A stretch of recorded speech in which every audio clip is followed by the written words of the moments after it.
As I left here after shooting our first episode, I heard something interesting on the radio. What was that? Well, it's no secret that we're both fans of Troma movies. But did you know there's an onstage Troma musical? No. How's it work out? Well, apparently, The Toxic Avenger is a stage production. I feel like that's something I should have known. Like, that was knowledge I already knew, but... Well, is this recent? No, it is not. So it's been around for... Okay, so This right. stage production started as an off-Broadway production in 2008. And I had never heard about it. So it's been out for a while now. Yes. I heard about it on the radio because the Pittsburgh CLO is actually performing The Toxic Avenger. Really? Until December 18th of 2016. I looked into it. I was a little surprised. A lot of critics seem to actually like the show. I mean, yeah, if it's in a musical format. Well, I guess. Honestly, I like The Toxic Avenger anyways. Yeah, I see it in a cheesy, campy musical format. I think that would be... I like The Toxic Avenger, but to think that highbrow stage critics actually enjoy the production seems odd, to say the least. It's probably from a satirical standpoint. Like, if something's bad, it's bad. But if it's a satire of something that's bad, kind of like the producers. Yes, exactly. So yeah. Almost they're looking at it like a Springtime for Hitler. Yeah, exactly. Yeah. Well, it's been nominated for a slew of awards, and it's even won a couple. Well, if we still want to go with the producer's angle of it, I mean, it's pretty much it's the movie. It's just real life with a real movie. The Troma version of Springtime for Hitler. I would watch that. I would watch the hell out of that. So I guess viewers in the Pittsburgh area, if you want, check it out. And if you're not willing to pay a ticket price, you can always watch the original film.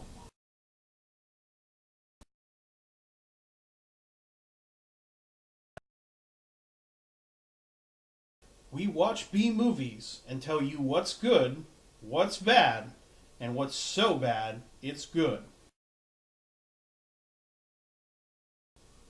We watch the crap so you don't have to. Dead Space is the 1991 remake of Roger Corman's Mutant. It follows in the same vein as other Alien rip-off movies in that it features a strange virus that is set loose on a space station and the crew inevitably ends up under siege by a horrifying monster.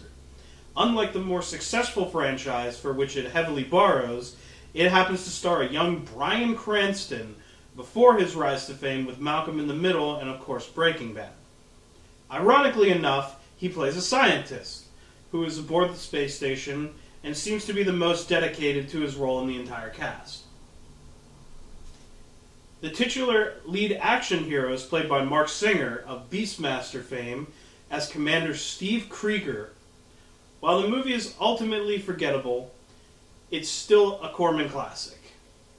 A B-movie ripoff of another B-movie certainly shows how deep the rabbit hole can go in this vein of camp, and sometimes the deeper you go, the more the quality of writing begins to wane. Unlike Forbidden World, which contains more of the grindhouse sleaze you would expect to see in a low-budget sci-fi movie such as this, it still seems to hold a lot of the key aspects of the genre while still being a complete turd.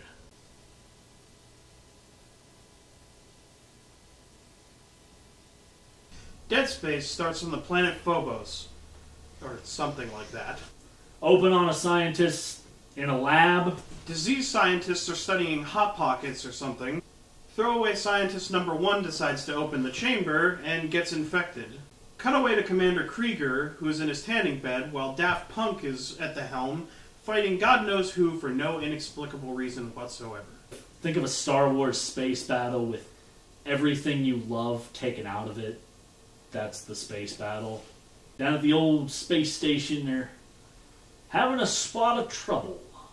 So they call in the space redneck, Commander Krieger. They crash dock into the station to find out that there's some kind of infestation going on. He basically comes down and tells them, well, I'm here. And one scientist says, we're so glad you're here. The other one's basically, we don't need you. We're fine. Krieger just kind of looks at him and says, you know what? I just got into a space battle. And my ship's kind of banged up. So I'm here either way.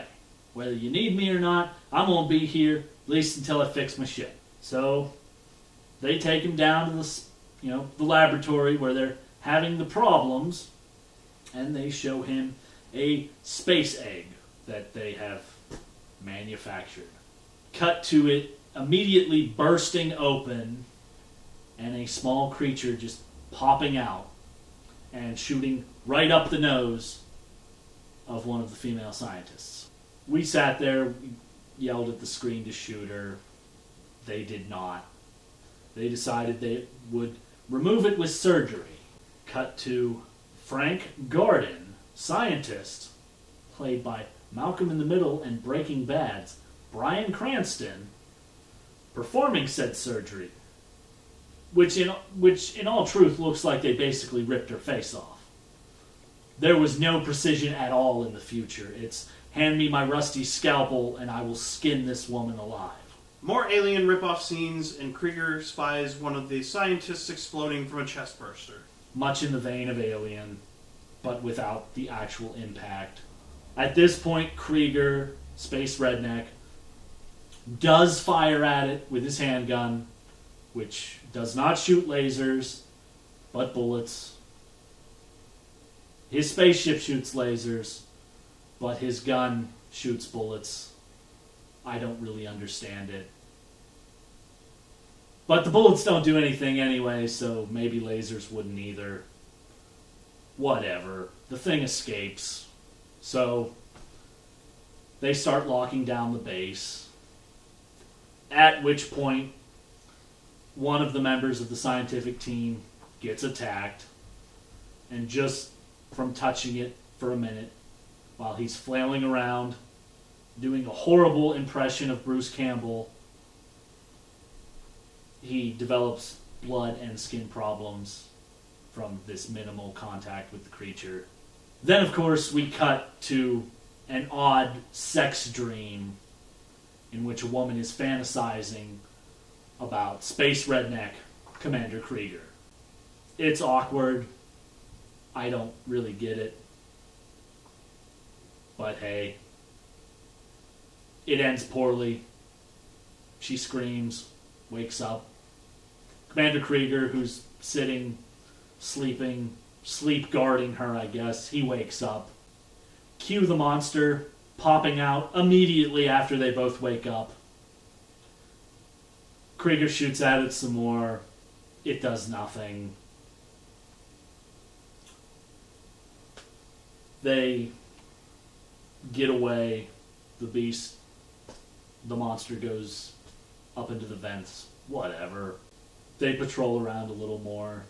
The robot is seen from the start of the movie when they first get there to now. He's been walking around carrying a huge rifle and really doing nothing.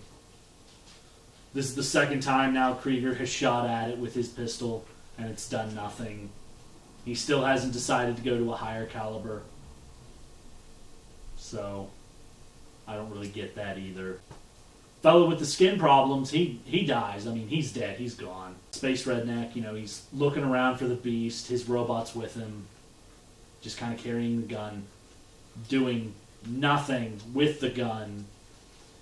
I mean, at this point you figure he'd be like, hey, why don't you switch guns? Maybe this will do something. But he doesn't.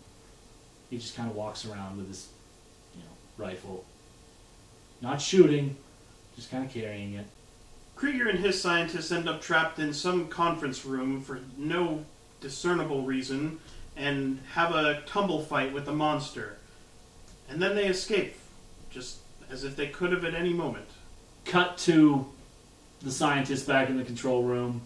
kind of just watching monitors, whatever they're doing. It was hard to pay attention, but one of the characters actually says his gun is useless. Why don't we try something else? And another character just looks him right in the eye. I don't even have names for these people. That's how awesome this movie was. And just asks him, what else are we going to do? And that's the end of the gun discussion. Nobody comes up with an idea. I've been shouting flamethrower for what feels like forever. They're not listening. Cut to Cranston talking about how the monster is actually causing disease when it touches people. And you gotta make sure you don't touch it because it's infected with almost every known disease mankind has ever seen. So that's great. Krieger decides to go EVA, rock climbing / hunting, and throws himself over a cliff. The robot and him momentarily take a break to go spelunking and run into the giant cancer monster. Once they get into the cave, they of course lose radio contact with scientists because they can send a man into space, galaxies away, but their radio signals cannot penetrate rock. This is the future. Whatever. The monster shows up. The robot finally does something and hip fires the rifle while Space Redneck Krieger fires his pistol ineffectually at the monster. But in reality, the robot is still doing nothing. Even the rifle is doing nothing to the monster. They end up escaping the cave and almost making it back to the outpost, space station, whatever, on the planet there. Monster shows up again. The robot gets into what is essentially nothing more than a slap fight. This is almost literally what it looks like with the monster. At which point, he's destroyed. Also, one of the scientists dies a completely, easily avoidable death. Space Redneck Krieger ends up going back in. He's going in to find the scientists. And almost gets shot by a scientist when walking through the door. Because they're panicked. Whatever. I somewhat understand that, but I was done with this movie like 10-15 minutes in, so whatever. The 80s man, who has been running around this whole time, basically just looking like a background character from an 80s high school film. Well, he ends up dying. The monster shows up in the control room and, he happens to go there and get killed. So, that was kind of cool. But not really. 80s guy panics and looks for the monster in the control room. And he finally dies. Krieger and one of the scientists goes back to the control room to confront the monster. Krieger immediately pushes said scientist at the monster, while he rolls away to safety and begins firing his ineffective pistol at the monster. There's a lot of shouting, Space Redneck keeps telling her to run away, and she's like, I'm not going to run away. He's like, run away. She's like, I'm not going to run away. Walter White explains finally to the crew that he has space cancer and thinks it's a good idea to use that as a weapon against the monster. Even in space, Bryan Cranston cannot get away from space cancer? They find two conveniently placed dart guns and fill a bunch of darts with his blood. Krieger and scientists run into the monster, and he finds out that throwing things at it is more useful than shooting at it with his stupid pistol. They try to shoot the monster with the blood-infected darts, but Krieger finds it's better to just throw Bryan Cranston at the monster, who then bites his head off in one of the best scenes I've ever seen in my life. Which was the highlight of the film. There's nothing else redeeming about it. That's it. Just look at that one scene and you'll be happy. Any more than that and you'll be depressed. The monster then Kool-Aid Man's out of the control room and dies in a hallway, while giving birth to twins. Space redneck Krieger ends up back in the laboratory. The monsters are in there. He randomly just, reaches at one of the shelves that's sitting there, which just happens to have a space grenade for whatever reason. He pulls the pin, kind of throws it at it, and it explodes in fire. So that one's dead. While Krieger watches one of the monsters dying in a fire in the corner, the last surviving scientist stabs a corpse over and over and over again. The last surviving scientist has found the other monster, which is lying under a sheet with one of the previous dead bodies. She grabs one of the infected darts and stabs it gratuitously. It just goes on and on. We cut to the robot. He's back. He's fixed. Not particularly happy about it, but not as pissy as like Anthony Daniels might have played it. The ship is repaired. Now that they're safe from harm, they decide to jump into their tanning beds and fly off into the sunset. That's kind of the end of the movie. I feel robbed. This was not an enjoyable experience.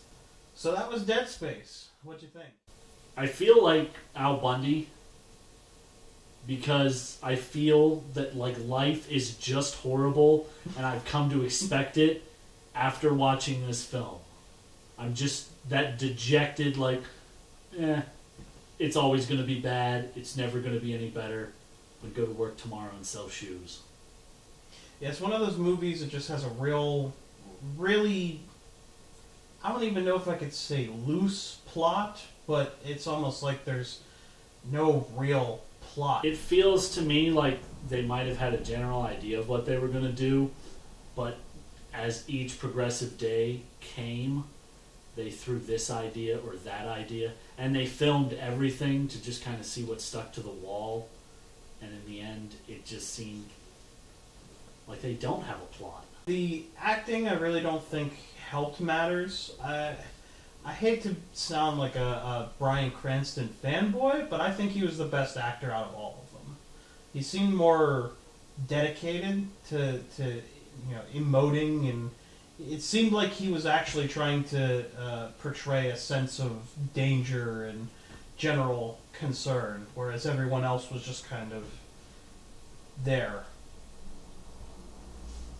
I have to agree. Bryan Cranston is the only one in this film that does any acting, good, bad, in the middle. Nobody else was acting at all. They were just there. Right, especially with like the fight scenes and the danger scenes. It was a lot of jazz hands, movement. Movement, something's happening, but really it's just slapstick fighting and easily avoidable deaths. Yeah, the monster's arms, the little kind of spindly praying mantis things. Arms, yeah. They seem very non-threatening. Yeah. Because in reality they were non-threatening. The actors had to, they had to Bruce Campbell act with what they had, and they don't have the chops that Bruce Campbell does. They don't have much. Yeah. Anybody that wants to complain about Bruce Campbell's fighting his hand sequences, they need to watch the little security guard or the assistant or whatever when he was flailing around with the monster literally on his body. Yeah. That is what it looks like when they do it badly. It looked like if you've ever seen a kid aggressively hugging a stuffed animal, he's just flailing it around. That's what I thought of. I wouldn't have thought of that, but yes, that is an apt description. I guess I should say it seemed more Monty Python-esque, where, the rabbit scene from the Holy Grail, where it's running around biting everyone and they're just kind of flailing around with this little rabbit, like a non-threatening thing. It seemed like they were trying to be serious with it, but they just couldn't really pull it off. Yeah, and mentioning Monty Python and the Holy Grail, that is a more believable scene than any of the scenes in which they had a monster flailing at them. So what did you think of the effects? There were a lot of practical effects, not a lot of CGI. They used a lot of model ships. The sets were designed pretty well. I like in-camera effects. I like practical effects. CGI has its place, but when you're CGIing a whole movie and actors have to act with blue screen, I have a problem with that. As for the effects, though, even though they were in camera, and I'm an in-camera, fanboy, that's obvious from the first episode we did, they were all horrible. The lasers, those were, like you said, those were those were drawn on the actual film cells. Right. They looked bad. The actual spaceships, they were done just as you would do a Star Wars film, with models. Looked bad. The actual spaceship fight sequence was so boring to watch. I think that's where I gave up on this movie. They reused a lot of the same slides of banking shots and the sound effects. It seemed to go on too long. The fight scene took too long, and they reused shots all over the place, and it just did not have a dynamic kind of sequence that you need for any kind of aerial battle. And at the same time, they really didn't describe why it was going on in the first place. It just it was almost like it was filler, really. Yeah, he's flying around, and they don't even go as far as to say they're space bandits or space pirates Right. or anything. He's randomly flying around, and then 3 ships decide to attack him. And I watched the sequence, and until the robot actually mentioned that it was 3 ships, I didn't realize it was 3 ships fighting him. Yeah. I think they were just really mad about his tanning scene beforehand. I have never seen a man in space that tan. He was just toasted man. Yeah, it's like he just got off the beach. And though there's a lot of stars in space, not really a great way to tan. How about the monster design? Looked like a suit, with animatronic hands that they move around, or maybe they were just on an arm, like an extender arm. Or perhaps like a pulley line, maybe. Right. Personally, I kind of like the monster design, but I don't think it had enough screen time. I honestly feel like all of the monsters had plenty of screen time. I don't like any of the monster designs. The final large monster is you can tell that they're thinking alien.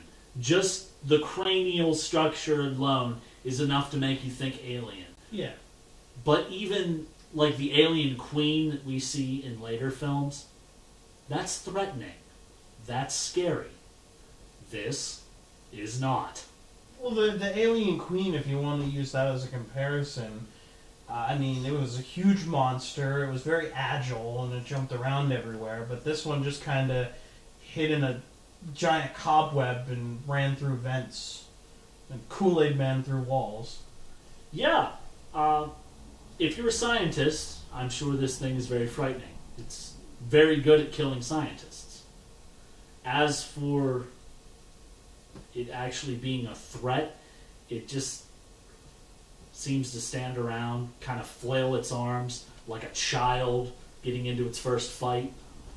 And that's exactly what it looks like when it's fighting the robot. The robot is slap fighting it, it is slap fighting it, and it's just a horrible scene. It was a very Shatner-esque fight scene between them. I would say that's apt, but even Shatner-esque fight scenes are better than what we got here. That's true. I can agree with you on that. How about the set design? I like the sets, and I hate the sets. I don't quite understand what all the smoke was about, for one, and why the hallways are so dimly lit. I mean, it's a sci-fi movie, so of course their hallways and stuff have gratuitous pipes and stuff, and looks almost like, I guess, a factory kind of hallway or something. But they're really dark, and there's smoke everywhere for ambience, atmosphere. I'm not sure. It just ended up looking really bad. It doesn't feel like there's an overwhelming sense of dread with the atmosphere. It just seems more inconvenient. Like they just didn't go through the trouble to light up a research facility, which you would think you would need light to see in a research facility. I can't help but think of Alien 3 when they're on the steel mill penitentiary kind of thing. That's a dark movie. I mean, the lighting for that movie is almost non-existent. And you see more of the background in that film than I feel like you see in this film, even though you actually see less. I mean, you can see the hallways, but it's smoky and darkly lit, and it doesn't really make sense. I mean, maybe if you wanted to throw in a throwaway line about, they're struggling to get funding, then maybe, okay, well, they're conserving power. But, no, they didn't say anything like that, so why are your hallways so dark? Yeah, I guess if they had a throwaway, line about why everything's, so dark and brooding looking, I think that would have pulled it together a little bit more. But it's almost like the sets were so cheap that they just didn't want you to see them. I get that impression. Yeah, because even when they're in the boardroom or like the control room, when the monster isn't there, it's still a very darkly lit room. Yeah. Almost, like you said, they don't really want you to see the background. That way they can do less work on sets that already exist, maybe? So one problem a lot of people that I've seen review this, and I have as well, and you probably have too, is the pacing. The pacing of the movie is just boring. The pacing, to me, doesn't even feel like a TV movie. It feels more like 2 episodes of a show, like squeezed together. With the timing, the runtime is around 71, 72 minutes, so I mean that would be, a little over 2 half-hour blocks. So yeah. That it could be like a direct-to-TV movie show. Well, see, that's the thing. It doesn't even feel like an hour-long miniseries, back when miniseries were big. Right. It feels like it's 2 episodes of a program, squeezed together, and neither episode was really very strong to begin with. So when you put them together, now it's just a longer version that just wasn't paced well to begin with. My last point is the death scene for Bryan Cranston.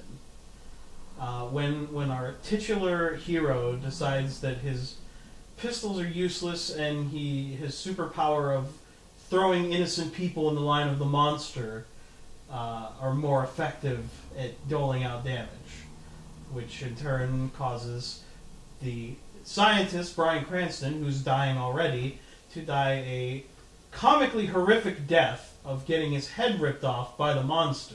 Yeah, Space Redneck Krieger, Commander Krieger, to those who care about that, I don't know. Commander Krieger.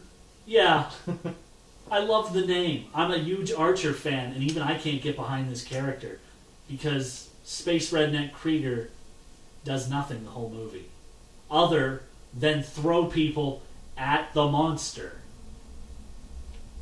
This is our hero? I'm missing something apparently. But throwing all that aside, Bryan Cranston's death is the highlight of this movie. What a horrible thing to say.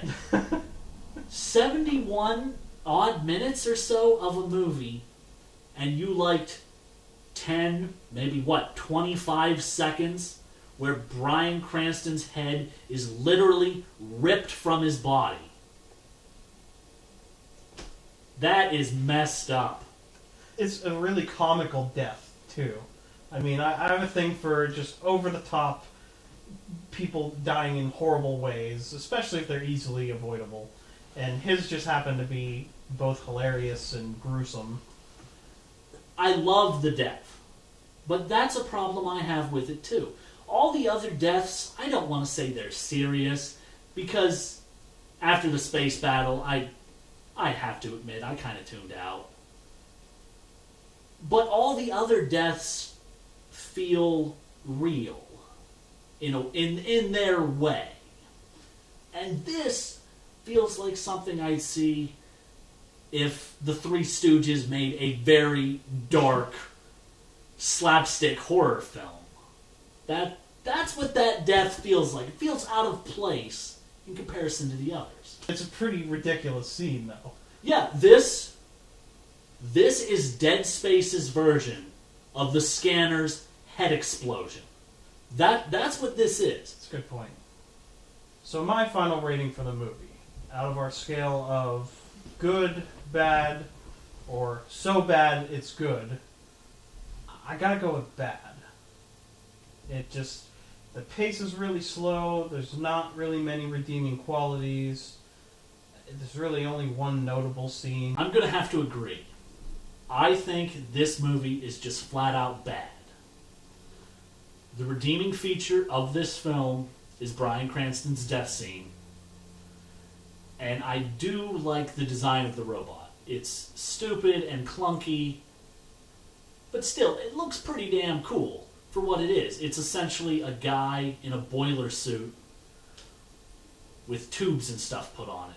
But the face mask, I really like it. That's a nice looking face mask. Hydraulic chin supports. Yeah, the chin supports are so stupid, yet sci-fi-y at the same time. That's the only real thing I like. I like Bryan Cranston dying, and I kind of like the design of the robot. And I think with most people, they're going to tune out the way I did. As soon as the space battle kicks in, they're like, yep, I'm done. There's no redeeming this at this point. Yeah, once you get into that 10-minute mark, it just... There's nothing to catch you, and there's nothing to really hold you. It seems like a lot of filler and not a lot of character development or plot development. You know, when it comes to B movies, we can overlook character development very easily. But completely overlooking plot development isn't possible. We're here to be entertained. We want to see a story. This does not tell a story. At best, this plays like a drunk man telling a story. And he forgets parts, and he slows down parts, and he hyper-focuses on details that aren't relevant or important. That's what this movie feels like. I have to give this movie a bad. I have to give this movie a bad. This has been Dead Space, or as I like to call it, a dead turd space piece of crap in space. Dead Space. This has been B Movie Review. We watch crap. So you don't have to.